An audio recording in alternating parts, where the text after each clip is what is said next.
Hello everybody, I'm the HOI4 Game channel. Welcome back to the New Order, the Last Days of Europe, and to my Italy playthrough, where I have went ahead and basically caught up. We are going to... Well, actually, when I say caught up, I mean replayed to get, yes, Pietro Nenni, the Fronte Democratico. I hope that's what people wanted to see. I think it was. If I'm wrong, then apologies, but I think this is the right one now. We got rid of that stupid leader we got last episode. Apparently he's the worst. There he is, actually, down there. But anyways, let's go ahead and do the XXV Congress of the Italian Socialist Party. The XXV Congress of the PSI will be held shortly. Delegates from throughout the country will convene to decide the future of our government, while the final decision will be voted on by the Assembly. It is foolish to simply let the dice fall on its own. Frantic meetings are being held among the different parties in the coalition, the greatest points of contention between the pace of our reforms. Okay, good stuff. That's all been researched near enough. That's all good. We're about to win in Hungary again. Ah, glorious. Hungary sides with Italy, please. Thank you. Thank you. Nice. A shame we don't have a faction, because we would have been pretty good. I guess nothing happened with Greece in the end. And I just hate how we're unable to do the democracy in the dark because it's not goring. Which is a bit of a pain in the backside, because we could have got Romania and France to join up with us. Which is a shame, but oh well. Is that not the cat from bloody Kaiser Cat? Kaiser Cat Cinema, rather. Right, historical for anti-fascist unity. Yes, let's do that. People of Italy, don't be afraid to voice your opinion. Freedom is nothing but an empty shell if it doesn't include the right to criticise the government. And now you can all can finally discuss what future you envision of our beautiful country. Right, now, what do we choose here though? That is the question. That is the question. I'm hoping I'm going to choose correctly here. I really do.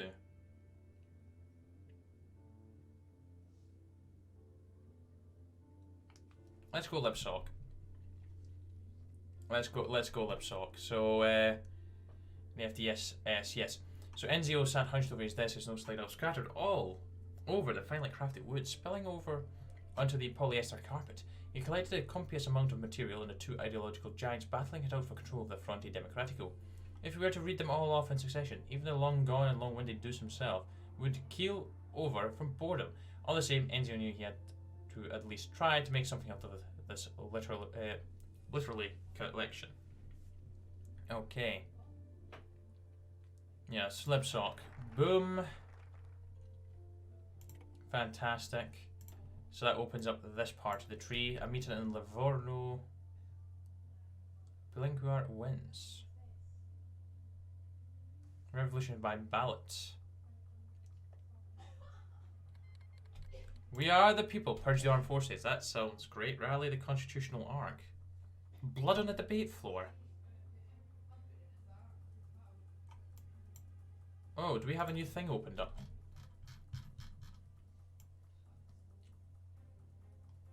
Ah, the government of Italy. The Italian democracy is young and the balance of power is constantly shifting. The creation of a free Italy saw three major competitors rise up, one of them a party and the other two uneasy coalitions.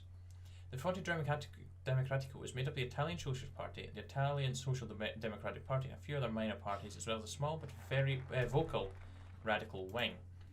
The Bologna Nationales is the Italian Democratic Party of monarchist unity, the National Democrats and the Italian Social Movement. Finally, the Democrazia Cristiana is split into two wings, a more liberal one and a more conservative one. Unity updates weekly. While we are currently led by the radical wing of the Fronte Democratico, our coalition holds 41% of the seats in Parliament. Dominant faction in the Democratico Cristiana is the liberal wing. Strength of the Fronte Democratico's coalition is stable. The dominant faction in the Fronte Democratico is the radical wing. Their strength is very good. The dominant faction of the which now sounds conservative. Okay, and then we've got our oil stuff. Right, okay, so we want to keep an eye on the unity. Though we have decided to implement socialism, we still haven't reached a conclusion about how to do it. We mustn't forget that Italy has come out of 40 years of dictatorship and we're still formally a monarchy. Achieving a full socialist state will of course require monarchy to be abolished, something which may have a deep impact on those Italians who believe in the crown. while acting within the current constitutional frame and thus allowing the monarchy to survive, will make the transition smoother, but may disappoint our electors. We shall hold a mere secluded meeting with Bellinguer and other prominent members of the FD in Livorno at the Titro Goldoni. We will finally reach a consensus on the matter at hand. Okay, I feel like I'm definitely going to be reading that event. It pops up. No partisan. Pasaran. All Anna needed to do was go to the grocery store and get eggs. Her mother wanted to bake a cake for her brother's birthday, and despite Anna's reluctance, she was the one forced to go, much to her discontent. It wasn't that Anna minded going to the grocery store, but she would have prepared to avoid any chances of interacting with the fascists that were currently congregating throughout Rome. What was her mother thinking, making her go out when these damn idiots were rallying to their dead ideology? Anna tried her hardest, she really did, to avoid anything related to the rally, but in the end she found herself stuck in the middle of the counter-protesters. The crowd of people only seemed to grow bigger and bigger. It was one hell of a demonstration, to say the least, with red flags being waved next to people holding DC banners. Despite Anna's reluctance to get involved, she found herself wanting more and more to bear the torch of anti-fascism in the same way that these passerbyers seemingly had. To hell with it, it's not like her brother liked cake that much anyways. Besides, it was worth it opposing these smug BN bastards. The anti-fascist chants grew louder and louder, drowning out whatever the fascists were saying. Anna contributed, shouting as loud as she could her opposition to fascism at every turn. Fascism will not pass. No, it shall bloody not. Oh, I was wondering what was going on here, but it's the Siberian Workers' Federation. And Tumen, still at war with Sverdlovsk, but at least we have a unified Western Russia. I guess we'll see who wins here. I think Kusk may be winning. How the hell are they authoritarian socialism? I thought they were authoritarian democracies. They're like, how? Yeah, I think they may be winning. The divine mandate of Siberia will be losing this. So we're 5 years off of the oil crisis. Gosh, and this is what episode is this? Episode 6, I think, or 5 or 6. One of the two. Okay, we're going to have to read this one because I have no clue which one I really want to choose. As a result of the vote was read out, rapturous applause broke out in the benches next to him. A somewhat stunned Enrico Bellinguer was proclaimed secretary of the PSI, quickly recovered and vowed to all in the room that socialism in Italy would prevail. Uncharismatic enough to fire up the youth and the workers, yet tactful enough to win over mature members of the Fronte Democratico, Bellinguer's win fired up Rome with elation and disgust in equal measure. Building the momentum of the victory, Nenni's task now was to choose between two approaches, with differing degrees of radicalism. The first approach would, whilst radical itself, see us working within the Borgia system, focusing our political efforts against the fascists of the Bellocci Nazionale, appealing to workers directly, and using the tools afforded us by the Constitution, we would forge socialism in the Italian way. Even this was far too surrogate and his too far for Surrogate and his social democrats, who'd been grumbling darkly since their loss. And Surrogate be damned. And this approach would keep the party's voting base behind us and strengthen our government, even as conservative elements in the country would do anything to undermine us. There was also those who say this would not be enough, and Nenni is inclined to listen. The enemies of socialism in Italy wouldn't be against a Nenni Bellinguer government no matter what, and could step in to destroy the socialist project. He could then seize the moment and wage a revolution won through the ballot. By weakening the king and the armed forces and rallying the people behind us, we could outwit the enemies of socialism and destroy their power over Italy forever. Only then could our beloved country be free of the fascists once and for all, so we can create a better Italy with no one holding us back. With the party's intrigues complete, Nenni called Bellinger to him and discussed his decision. Right. So we can go... In the end, the decision will be made in favour of working within the scope of the Statuto Albertino. Unity will increase by a small amount. Rally constitutional arc. Use Bellinger. Decry the king. Rally the people. Purge the armed forces. A monarch's gambit. Oh, I have to say, I'm more kind of tempted by a revolution by ballot. Once the Italian socialism take roots in the country. Yeah, our revolution will encompass Italy. Anyways, decry the king. Umberto II, king of Italy by the grace of God and the will of the nation. So recites the Statuto Albertino, but the truth is very different. Crown exploits the working class just as much as the other nobles and business owners. And the king himself will surely have something we can use against him. Oh, something to do with his sexual preference there. Some say he's met with lovers, male lovers. The media will start a campaign to slowly turn public opinion against the king and the monarchy in general. By using this rumour and any other we might find, we expect heavy political backlash, which will serve to cover our next moves. Oh, we are being kind of like a dictator here in a way of our kind of undermining everything. And kind of covert operations going on. I still... Oh, we're good. Smarter academic base. Nice. Secondary school with tertiary schooling. So we get a nice wee boost to our... research speed. Oh, look at that. Plus, academic golden age would be amazing if we could get that. Anyways, decry the kings. Go on, let's rally the people. If we want to make sure reforms are accepted, the first thing we need is everyone to see how the people are... the people at large likes them. Party structure shall organise dozens of mass rallies in support of the government and its political and economic agenda in all major Italian cities, Rome, Milan, Naples, Turin, Venice, Florence, everywhere your eyes can look. They will only see a human tide of enthusiastic supporters of socialism and communism. Good. Sheriffs no longer. Roman denizens awoke to a stunning display of vandalism early Tuesday morning. Several figures now identified by witnesses of both male and female students from the Sapienza University of Rome arrived armed with cans of spray paint and vandalised a statue of King Umberto II. The statue was defaced with egregious and indecent remarks that are not worth repeating in this publication. I don't know if I said that right. Besides the inflammatory remarks, radical political statements covered the statue as well. Viva la Repubblica Socialista, Ambasso Umberto, Morte ai Fascisti. The students' whereabouts are currently unknown. Local police units are issuing an award for the location of these hostile persons. The Bloc National, Democrazia Cristiana, and even moderates from the Fronte Democratico have all called on Pietro Nenni to condemn his horrendous stunt. Nenni, believed to be the inspiration for this and similar occurrences because of his inflammatory rhetoric, issued a statement on the Twitter this afternoon. Standing in front of the Parliament building, he condemned the immature and baseless acts of a few overzealous students. In the same speech, Nenni quickly pivoted to condemning recent provocations made by the Bloc National, going so far as to blame the party for the recent attacks of vandalism. He stated that if we are not so pig-headed and aggravantly obtuse, such spontaneous undertakings would be more sporadic and restrained. This has upset the Bloc National to an end, calling for action to be taken against Nenni for his remarks and dismissal condemnation of the students. Yes, the apology may not have been effective, but who cares? This is our country now. I wonder what the monarch's gambit does. The great Romanian game now. Oh, fandabidozy. Time to beat the Germans once again.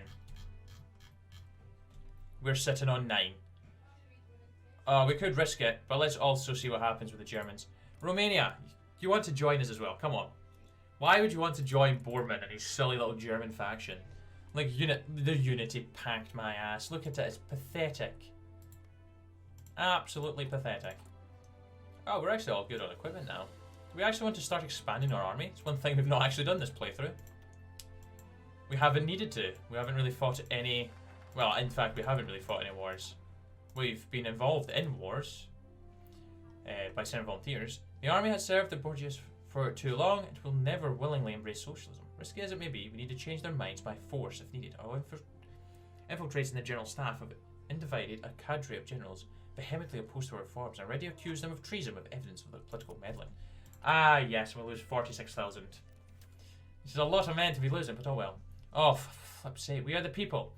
Chaos ensued yesterday when a pro-government rally made up of students and workers clashed with the police. While the rally, for the most part, proceeded throughout the night without incident, several arrests were made and a score of officers were sent to hospital.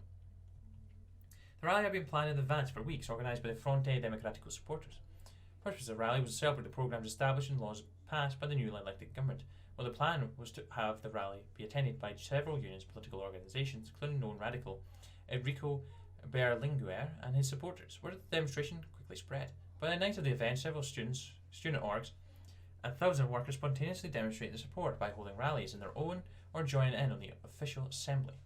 The tone of the rally quickly shifted to a more militant one due to the influx of extremists at the event, spurred on by Bellinguer, who radicalised the crowd. Soon workers were shouting pro-socialist slogans and demanding further major reforms to be implemented by the government, while still praising and honouring Fronte Democratico for its success so far.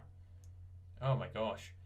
Nenni made an appearance, humbly accepting the groundswell of popular support he and his party members had graciously earned from the Italian people.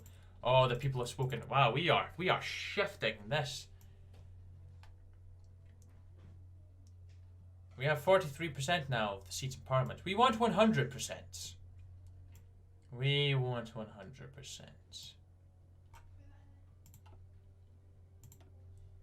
Can we make it a hat trick over the Germans though? That is the question, and I really hope we can.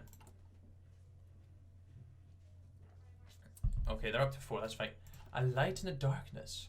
Now that authoritarianism was a burden on Italy's soil, we show ourselves to the world as we have become. In Europe, Italy is a light in the darkness, a democracy among so many despots, and the evidence of freedom is possible, even in the shadow of the German Reich. If people of talent and energy from the world over should wish to come to this country and help build it anew, we will welcome them with open arms and a spirit of discovery. But it is not enough to bury fascism. Now we must build every day what it means to be independent and free, and reap the benefit from opening up all to those of goodwill. Whether this light will survive in so much darkness is another matter. We have tried to build something beautiful, as in the Italian spirit, and the whole world will see us do so. A renaissance dawns. Indeed it bloody does, and I would hopefully like to eventually join the OFN. Because why the hell would we not? Anyways, we do have our economy to actually sort out as well.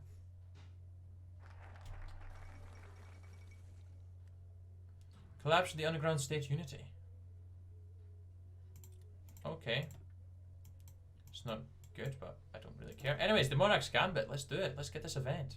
Time to come to finally free Italy from the monarchy, and with it, from all institutions, prevent the country from realising its own potential. We should become a full-fledged republic by peaceful means. A referendum proposal has been drafted and will be voted on first thing in the morning. With our large majority, none will oppose us, and the people will be allowed for the first time in ages to choose their own fate and their own form of government. Oh, fantastic! Resistance in the army. The two men, former officers of the armed forces of Italy, met in a quiet place at the edge of the village. Francesco and Mattea had become fast friends on joining the forces and shared many victories together, including their promotion around the same time. Now they share bitter news. Not just us, said Mattea, smiling wearily. Everyone they could get their hands on, really. Discharged like we haven't given our life to the army. Nenni said the other simply spat. Oh, Nenni said the other simply spat the ground. The two laughed. Everyone who isn't a communist will be out soon, returned Mattea, but I wouldn't worry too much. Francisco, these things are we are sort of working out. Eyed his friend eagerly. What did he know? He'll have to reinstate us, he said hesitantly. He knew the higher-ups, if a world away in terms of rank, were no friends to the Socialists. But he had always been better with intrigues, and he had heard something from one of the supporters, but his colleagues were only laughing bitterly. Nearly won't reinstate anything. His people have him by the neck, and he can't be seen taking a step back. Will be reinstated, my friend, just you wait. But not by Nenni. A dark look was in Mattea's eyes, one Francesco had seen only rarely. It was the same look he had when another soldier insulted his family and received a beating for the effort. The same look when they heard the Socialists won the election. And now, the look not of defeat, but victory, deferred. Mattea met his gaze. Pass me the bottle. Let's drink to the generals. Oh God, may I have just started a really bad thing? Oh no. It's a coup d'etat. No, hopefully not. Okay.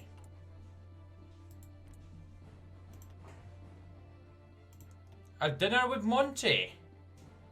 Never another sea lion. Why would you not work with them? Simulate an invasion. Sandhurst exercise.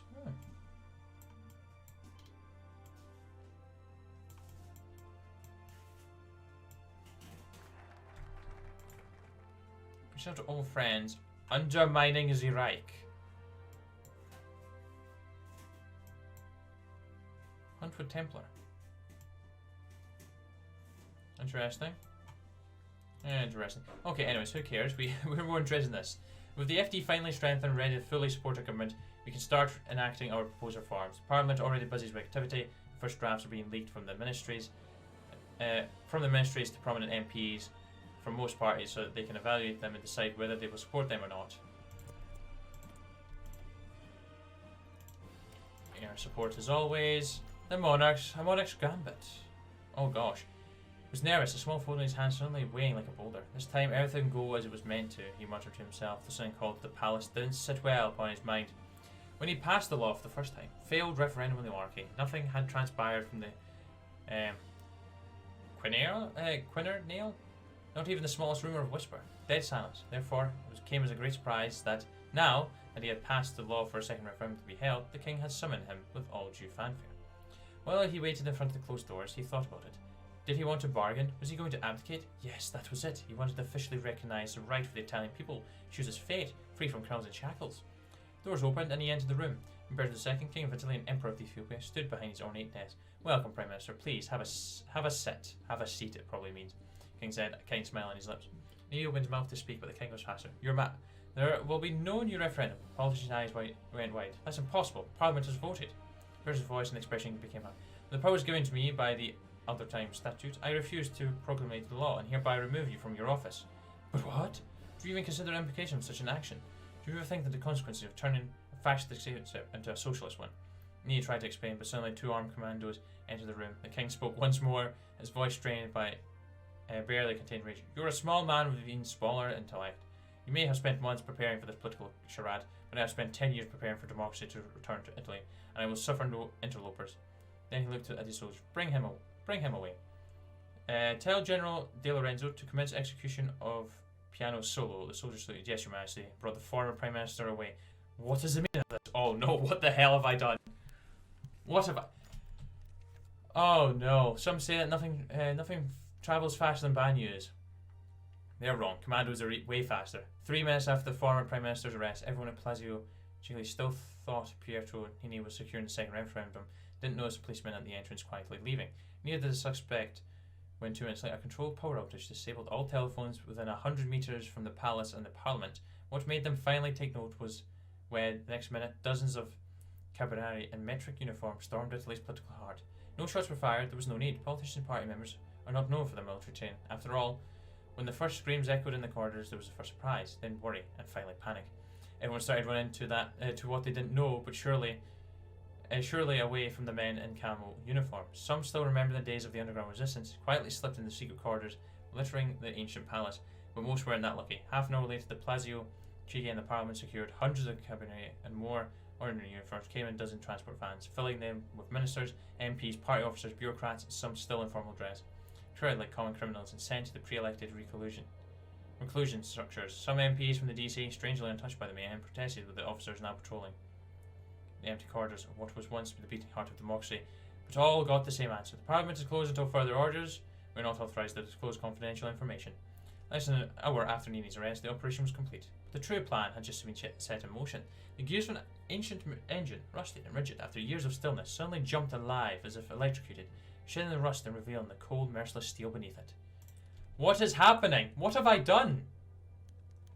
Strangling a snake, the common man, Fronte Barici, was like all the 15 forts built in the 19th century to protect Rome, an obsolete fortification kept as a matter of pride, where truth couldn't be more different.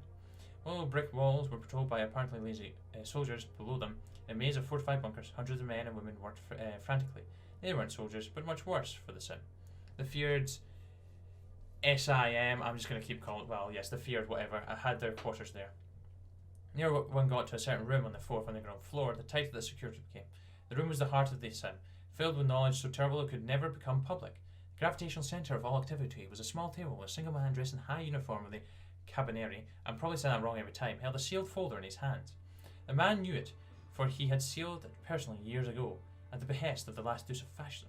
Chiaro's final legacy, he thought, but the name on the old label was much more mundane. 9, crudely, stamped letters, which would change Italy forever to protect a young democracy from extremists and traitors. An operative brought a telegram, awakening him from his reflection. King secured activation order given, Parliament stormed, communists arrested, some fleeing, FD offices stormed, unnecessary losses avoided, non-hostile personnel spared, requesting further instructions. Man in the high uniform nodded and returned to his gaze. To the folder, once opened, there would be no turning back for the orders, no matter how old or terrible still orders. Giovanni De Lorenzo broke the collar seal, the letters glinting under the artificial light. Piano Solo. Because when De Lorenzo has asked who would participate, Ciano had answered.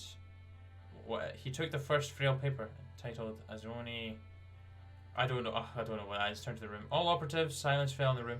All eyes and ears on it. Commence execution of Piano Solo. Noise filled the room once more. Democracy shall be protected from itself, if need be. Oh my god, we've got despotism in charge now. What have I done? This is not what people wanted. This is not what I had planned.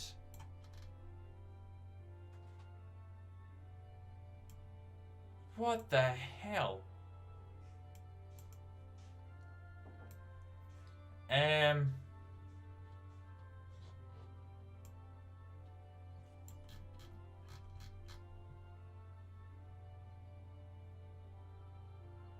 What have I done? I don't know if I want to continue with this or not. I didn't want you to come.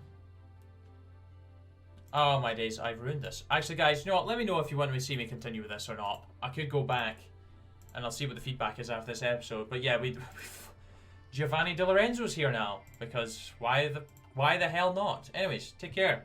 Goodbye. The now.